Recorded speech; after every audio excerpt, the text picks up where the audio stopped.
Bonjour, donc nouvelle information sur Ziké que je viens d'avoir en sortant d'une librairie.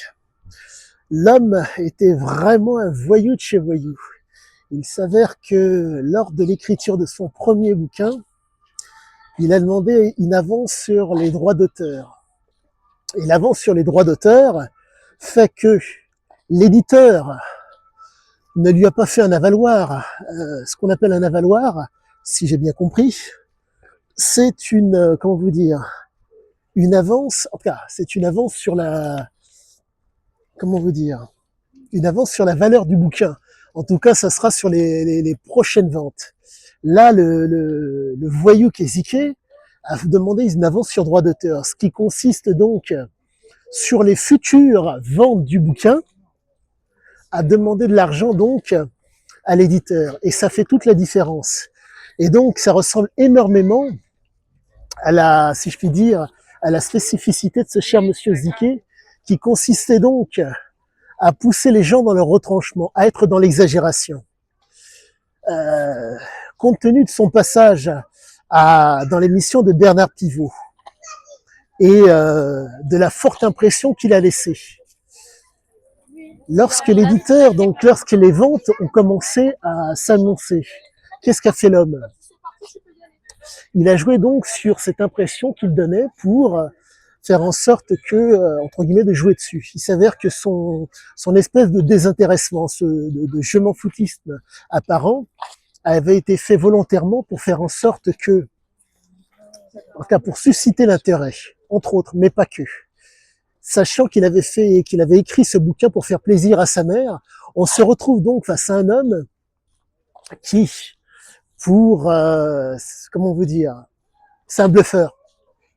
C'est un coup de bluff et encore, mais coup de bluff ou pas, entre les droits d'auteur, donc que l'éditeur paye par avance les 500 000 francs de l'époque, et l'avaloir qui consiste donc, comment vous dire, sur les, comment vous dire, ah misère, les droits d'auteur, c'est sur les éventuelles ventes, et l'avaloir, si j'ai bien compris, ça sera en fonction des ventes. Si j'ai bien compris. Et pour moi, ça donne toute la mesure de l'homme et toute le côté voyou de cet homme. Vous vous rendez compte?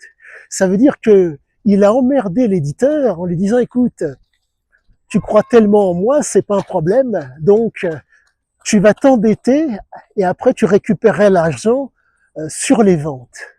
C'est vraiment, c'est un emmerdeur.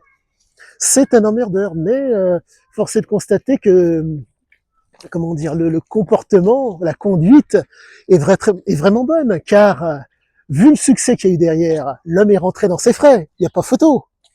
Mais au-delà de ça, il s'est bien fait comprendre de tous. La seule personne que j'écoute, c'est moi. La seule personne dont je suis les conseils, c'est moi. Et là, vraiment, ça donne toute la mesure et toute la saveur des mots de cet homme. Je ne suis pas heureux, je suis extrêmement heureux. Car cette libraire m'a donné réellement matière à comprendre cet homme, encore une fois, par rapport à un détail de diable. Et donc, je me répète, mais les fameux droits d'auteur, les droits d'auteur sont fonction des éventuelles ventes. Et là, il n'y a pas 500 000 francs, il a demandé la première fois. C'est complètement dingue. On est vraiment face à un voyou. Et quoi qu'il en soit, je suis heureux parce que tout corrobore la psychologie, tout corrobore par rapport à la physiologie de l'homme et au niveau comportemental, ça suit. Donc, je vous tiendrai ultérieurement au courant de la suite de mes trouvailles.